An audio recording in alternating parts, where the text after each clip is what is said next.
Okay, and we're good to go. So now that you have signed the consent form, we're going to go ahead and do the demographic survey. Like I said, this is just general information about yourself and your background and about your household. Okay. I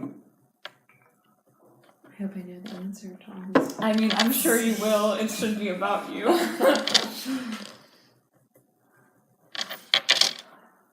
What year was I born? I think I know So much pressure. that. I know, especially since I'm being recorded here. Is it okay if I check, or do you want? Yeah, no, am I that's supposed to good. Fill it in. Okay. Checking is perfectly fine. Okay. And that's individual income. Okay. Not household. No. Okay. Okay. Okay, cool. So, we're done with the demographic survey. Would you like a copy of the consent form, by the way? You don't need to. No, that's okay. I just have to ask That's you. perfectly fine, but thank you for asking. Okay, cool. So, since we're done with that now, we're just going to go ahead and get started with the interview. Okay. So, tell me, have you always lived in Cobb County? No, I have not. How did you end up here with your family? I actually, before this, lived in Seattle, Washington. I moved there for work and lived there for about 3 years, and that's where I met my husband. So once we got married, then I got a job offer here, and my job moved us here to Cobb County. Gotcha. So did not have to, it was a decision for your job, not for his? Correct. Gotcha. Yeah. Okay. Cool. Was there a reason that you chose Cobb County over others? Yes, the cost of living was very good, and the realtor that we were working with, she kind of specialized in this area, and she sold it to us as far as just great neighborhoods, good schools, cost of living, all that stuff. Gotcha.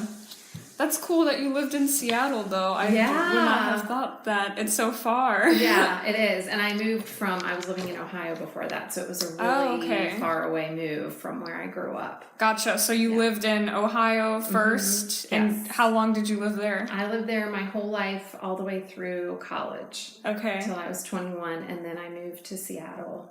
Okay, gotcha. For 3 years, and then I actually moved to Columbus, Ohio for a year, moved back to Seattle, and then moved here. Oh, wow, gotcha. Yeah. So that's a long history from before. Yeah, back and forth. And around how long have you been living in Cobb then?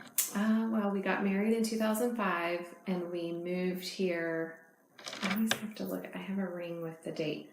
So we got married in July of 2005, and then I got the job offer in December of 2005. So essentially from, let's say, 2006 until now. So what is that? 12 years? Mm-hmm. 12 years. Oh, wow. Mm-hmm. Gotcha. So that is quite a bit. A pretty long time, yeah. And we've been here we've lived in Cobb County the whole time that we've lived in the state. Gotcha. And so are you a homeowner here, or do you rent your home? Yes, we are homeowners. Okay, cool. Yeah. And can you describe the type of structure or house that you live in? It's a single family house. 2-story or? 2-story with a basement. Okay. Yeah. Is that enough information? Yeah, that's enough information. Okay. That's pretty much all we wanted to know. Okay. That's cool. It's cool that you lived on the West Coast. It was so much fun. It really, and I was in my early 20s, so just being single and working and being in this awesome city where there was so many different things to do, and it really was amazing. We actually thought we were going to stay there until this job came up, and my husband was like, "Well, you should think about it." Mm-hmm. But we loved it out there, and we actually had his family. He had a couple aunts and uncles that were married with kids that lived out there, so we did have some family out there, but for the most part, we were just young and working, and it was super fun. What did you like about it there so much, or compared to here at least? Well, I think definitely the landscape, because we had the ocean, there were rivers and lakes, you had the mountains, and I traveled for my job, so I would go to Alaska sometimes. I would travel to Oregon. I traveled to Montana. all those Iowa. So I had kind of been to, or not Iowa, Idaho. So I got to go to all these different states around there that were really beautiful. So just the landscape was amazing. I loved it. What kind of job did you have that allowed you to travel so much like that? Well, I started off as a sales and marketing rep in a management training program. So I covered Lowe's stores for Newell Rubbermaid was the company. And I had 7 or 8 stores that I was in charge of, just maintaining and trying to increase sales and developing relationships. And then after that, I got promoted into a training position to train new reps on a specific product line. And then after that, I got promoted to be a manager. So once I was a manager, then I covered 7 different states because I had reps in all of those areas. So then I would travel to work with those reps, and that's how I got to see so much of the Northwest. Okay, that's cool. Yeah. Yeah, I've just traveled on the East Coast my whole life. That's like about it. So Yeah. I like was born in Connecticut, and then I was only like 2 years old, so I didn't ever like get to see that. Then we went to like North Carolina and South Carolina, and then we've just been in Georgia, for a while. Yeah, But you would like the West Coast, I think. I think I would like the West Coast. I think so. Yeah, you seem like a West Coast kind of girl. I would be cool to go visit there. Maybe I will one day. Yeah, and the Northwest is really neat. It's different than California, and there's like different kinds of West Coast, you know, the Northwest versus... Oh, really? Oh, yeah. How would you describe the difference there? I think the Northwest is a little more grainy and earthy, and you know, people don't care as much about their appearance, and they're not shallow in the way that when you go some places in California, everyone's all about like how they look, and everybody tries to look perfect and has, you know, Botox and all this stuff. And in the Northwest, people are just like more whoever they are. Like everybody's different, and people embrace being different and unique. And that was one thing I really loved about it, was just that you could kind of be whoever you wanted to be, and people weren't judgmental and things like that. Did you like living there better than you like living here? Well, I think because I'm older and I have a family and kids, this makes sense to live here. But I think if you took me when I was 24 and asked me that question, here versus there, I would say Seattle, like all the way. Okay, gotcha. Okay, cool. So now that we know a bit about your background, I'm going to go more into the solar part of the interview. So, do you have rooftop solar for your home? We do not. Could you tell me why you don't have rooftop solar? Was the decision made for you, or did you make that decision consciously? We've always bought houses that were already built. We've never built a new house. So any house, and this is our second house. Both houses that we bought did not have solar power. Okay. So I guess you could say that decision was made for us. Gotcha. So you didn't think, did you ever think about installing solar? Or was it just because, the house is already built, we didn't think about installing? Yeah, exactly. Gotcha. If you had the option, would you put rooftop solar on your home? Yes. I mean, I think absolutely. Especially with the days of sunshine. One thing when we were moving from Seattle to here, and we were looking at statistics for different things and the weather, we read that on average, Atlanta gets 90 more days of sunshine than Seattle. Oh, wow. So as far as sunshine and solar power, a place like Atlanta would make sense, I think, because we do get more sunshine on average than other places in the country. Could you tell me some more reasons why you personally would or would not want to adopt solar? I think I would, because it would save money, and it's also environmentally friendly. We're not relying on resources like we do currently, where we're using up natural resources, and it's something that's always there. We have solar powered lights for our walkway up to our front stoop. So we have a couple solar things here and there, and I mean, on a scale, as far as being scalable, those are small scale things, but you know, I definitely wouldn't be opposed to using it for larger scale energy use too. Gotcha. In your opinion, in general, what are some pros and cons of getting solar that are not economic? I would say pros would be that I would feel like I was doing something good for the environment. A con would be that it doesn't seem like it would be 100% reliable all the time. Gotcha. Because I don't know how it's stored. Does it store it up and then it's just there, or is it something that's, you have to have sunshine or whatever more frequently? I don't know the ins and outs of that. Mm-hmm. Do you think people in this area or in Georgia in general would generally agree with your opinion, or do they think differently than you? I think it depends on where you are. I think if you were inside the perimeter and in more progressive industrial hip areas where people probably think about things like that more, I think opinions would be different than maybe out here in the suburbs where, people are thinking more about what's going to be the, cheapest way for me to get my energy because I have a family to support and, my money's going out the door for this, this, and this. So I think it would be geographical. Okay. Gotcha. So we're going to look at the maps now. Okay. So I'm going to give you the map of the U.S. and on there label however you want, just where you think people have the most rooftop solar energy on their homes. Okay. Do you want me to say why I'm circling, or? You could just go through it in your head first, and then we can go through it together afterward. Okay. You can label it however you want, with words too, if you want. Okay. That's Idaho. So is that Wyoming? And that's North and South Dakota, right? I was trying to think. I'm really bad. So honestly, I'm not really sure. I just know it's out there, like Midwest. Okay.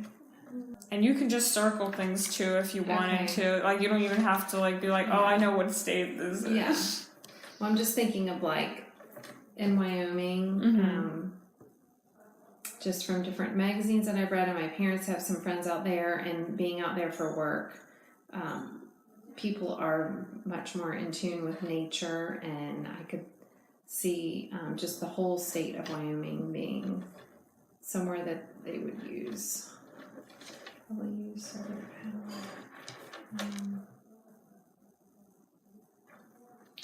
This is Arizona right here.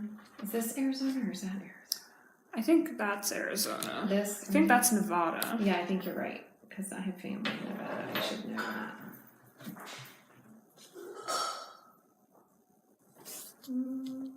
This is questionable.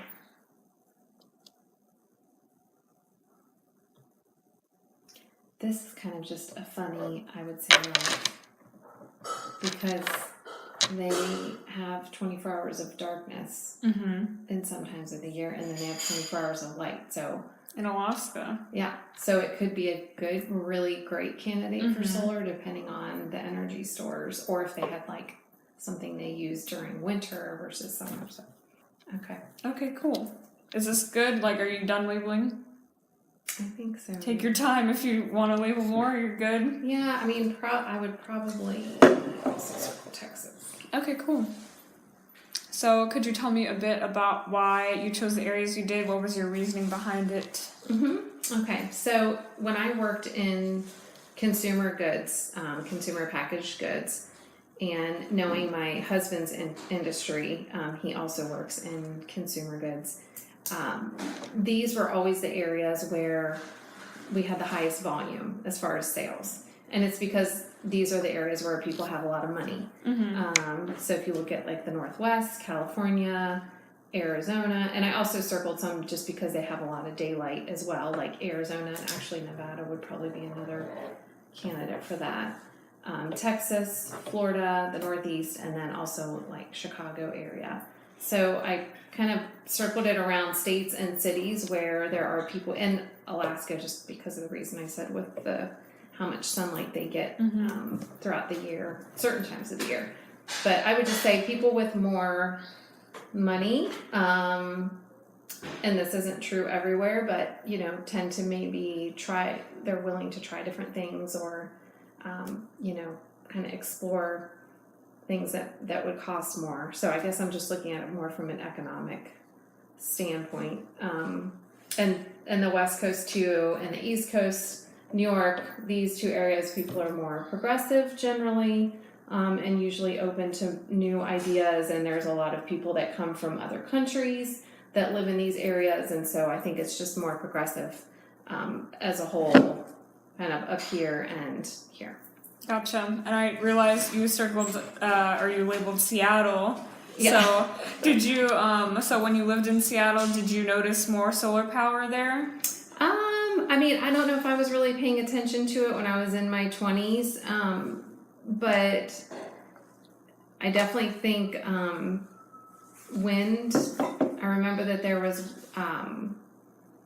like wind energy out on the West Coast was something that was more prevalent than you never hear about that or see anything around here, this area. So I think it just, maybe that's what stuck in my mind. It's just that there were, people were doing things differently than you would see like in the Midwest and the more conservative states. Gotcha. So more alternative energy. Yes. But a different kind. Right. Alternative energy. But I can't say 100% like, yes, people were definitely doing solar power, but you would see a lot more of like solar panels than I'd ever see here for sure. Oh, so you did see more solar there? Mm-hmm. Okay. Cool. So in general, what do you think what makes the community or the people from these different communities so different from the people from Cobb County or from Georgia in general? Well, I think there's a lot of different layers to it, but I think as a whole, people that live in Cobb County and Georgia are just more traditionalist, more conservative. And this is just one funny example, but so when we lived in Seattle, there was a limit on the amount of trash that you could throw away. You were only allowed to throw away like whatever would fit in your bin, your trash bin. And it was really small compared to the trash bins here in Georgia. And the recycling bin was like the size of the trash bins here. So it was reversed. Like everybody recycled and there was a limit and you couldn't put like extra trash or anything like that. And you would get charged for it. To where when we moved here and we were throwing away stuff when we moved into our house, we called the trash company and they're like, oh yeah, it's like unlimited. Like you can have unlimited amounts of trash. And it just wasn't something that was really top of mind or, as a community that people are as concerned about as in Seattle. There were like strict things in place about waste and conserving, making sure you weren't, contributing to the landfills and things like that. So that experience makes me think that people here, we kind of are the last ones to kind of catch on to things like solar power. Gotcha. So do you think that politics or the government plays a factor in the different areas like local government? Yes. Yeah, I would say so.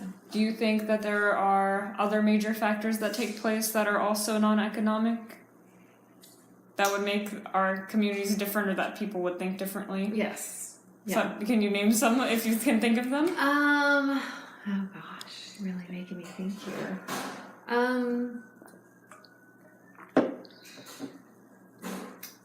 I think that if you look at a place like Texas, there is a lot of oil in Texas, and oil is big business and big money. So I guess I don't know if that's considered economic or not, but in Texas, you're probably not going to get people that are going to be as pro solar power because they're relying on people using fossil fuels, and that's part of their livelihood and their industry, and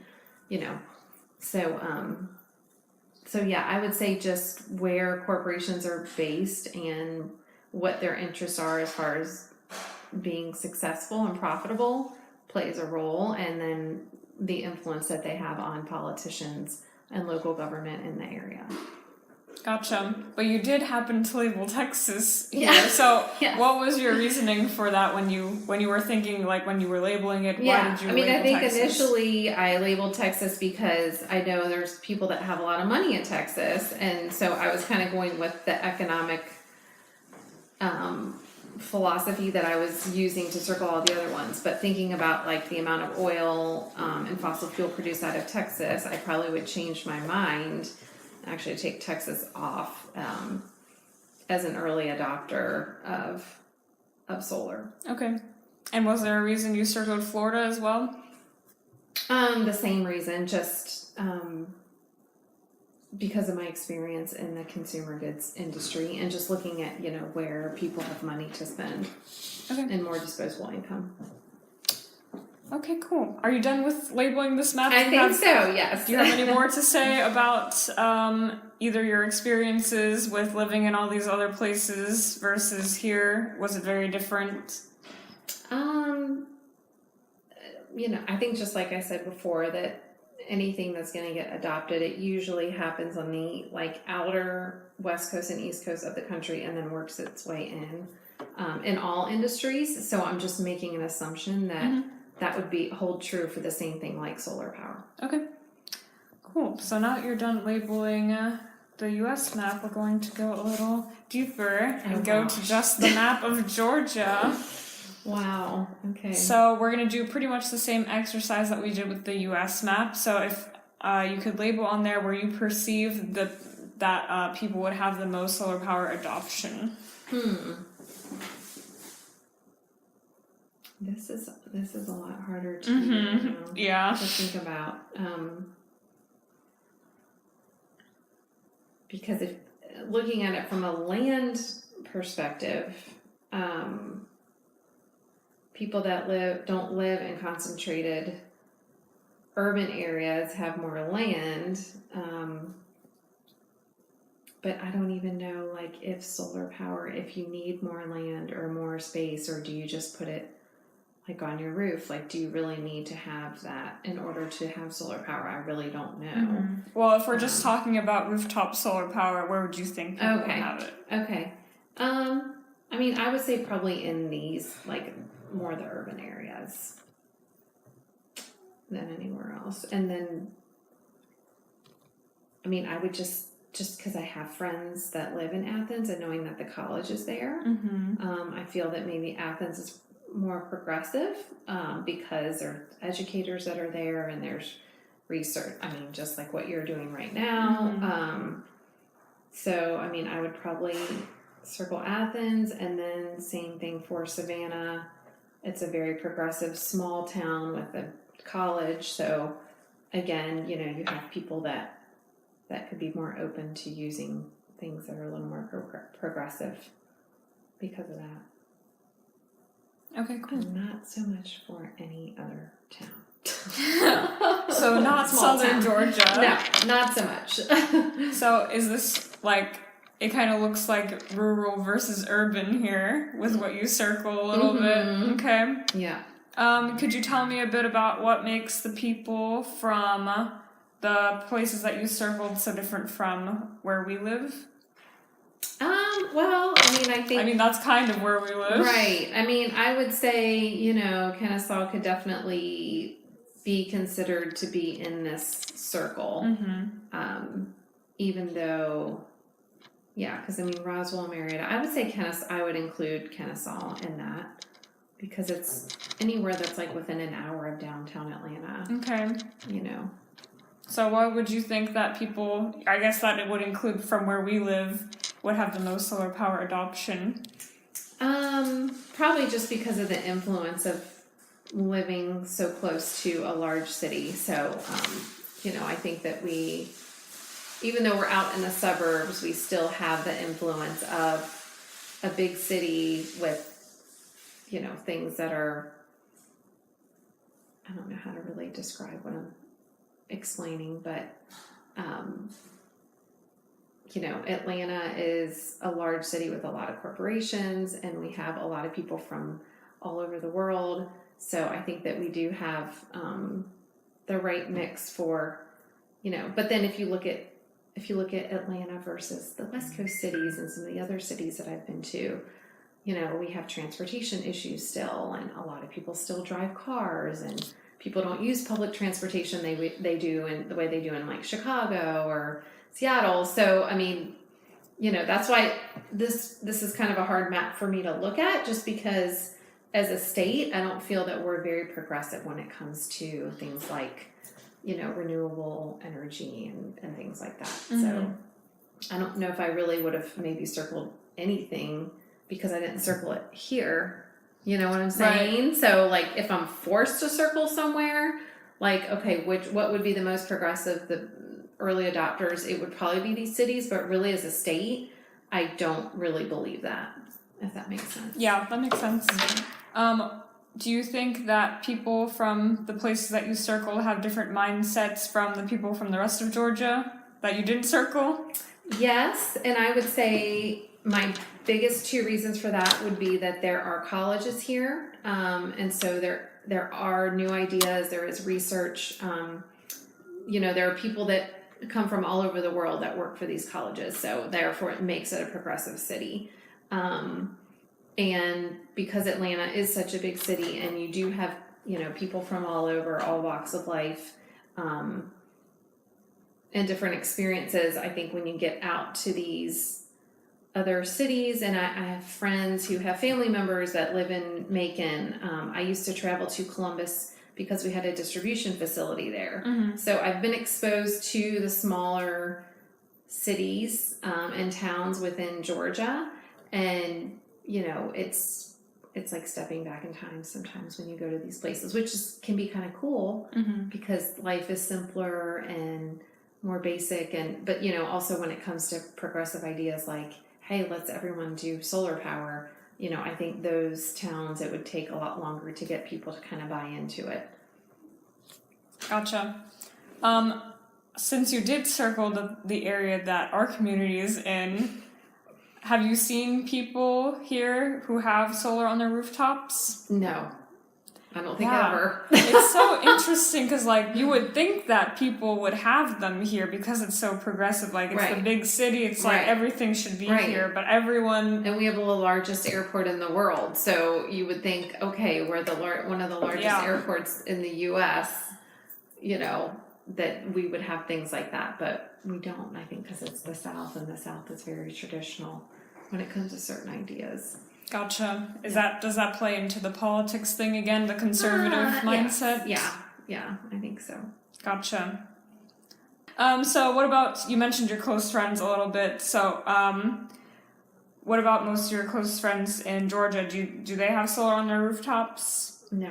I don't know. Could you take a guess as to why they would or would not want it for their rooftops? Why you think that they would, or that they do or don't?